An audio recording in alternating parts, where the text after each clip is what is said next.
Le thème de ce matin, l'amour de Dieu. C'est la plus grande chose que Dieu nous donne. Et dans Romains 8, 32, lui qui n'a point épargné son propre Fils, mais qui l'a livré pour nous tous, comme ne nous donnera-t-il pas aussi toutes choses avec lui, c'est-à-dire avec Jésus. C'est le plus grand amour. On se complique des fois l'évangile.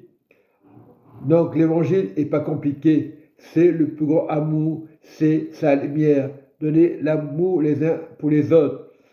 Je te prie, Saint-Esprit, montre-moi ce matin le plus grand amour. Ce n'est pas mon organisation, c'est l'organisation de Dieu.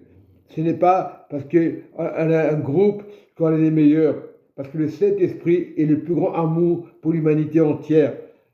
L'Église ne veut rien dire, le bâtiment ne veut rien dire.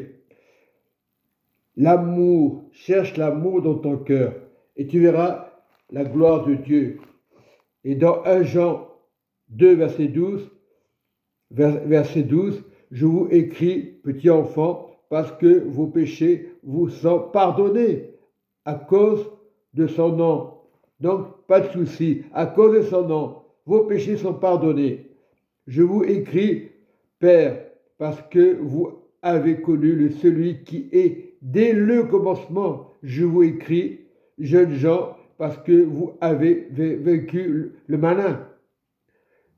Je vous écris, petits enfants, parce que vous avez connu le Père, en esprit, en vérité. Je vous écris, Père, parce que vous avez connu celui qui est dès le commencement. Je vous écris, jeunes gens, parce que vous êtes forts et que la parole de Dieu demeure en vous, c'est-à-dire Christ, et que vous avez vaincu le monde. Parce que le fait d'accepter Christ, vous avez vaincu le monde. Mais si tu as des pensées, tu as Christ, pourquoi s'inquiéter? On peut tomber, mais si tu as Christ, tu as vaincu le monde.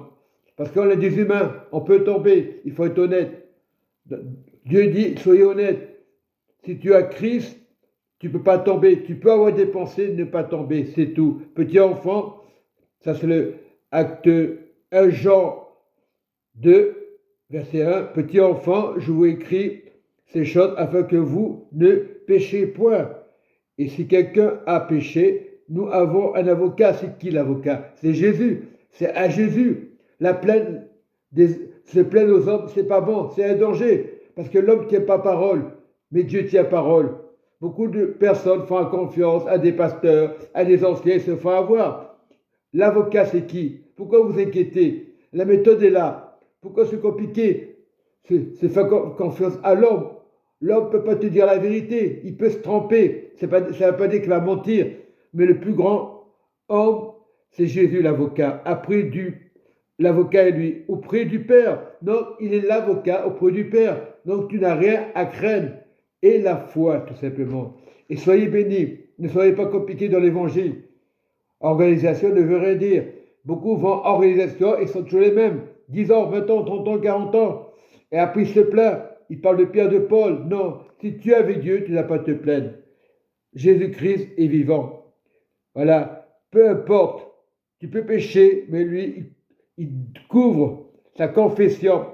Beaucoup d'hommes qui se disent, ah, il faut confesser la parole. Ah, tu es chrétien. Ah, tu lis pas, tu confesses pas. Ce sont des faux, ils se disent voyants, mais ils ne sont pas voyants. Ils sont dans l'erreur. Et ces gens-là, il ne faut pas les écouter.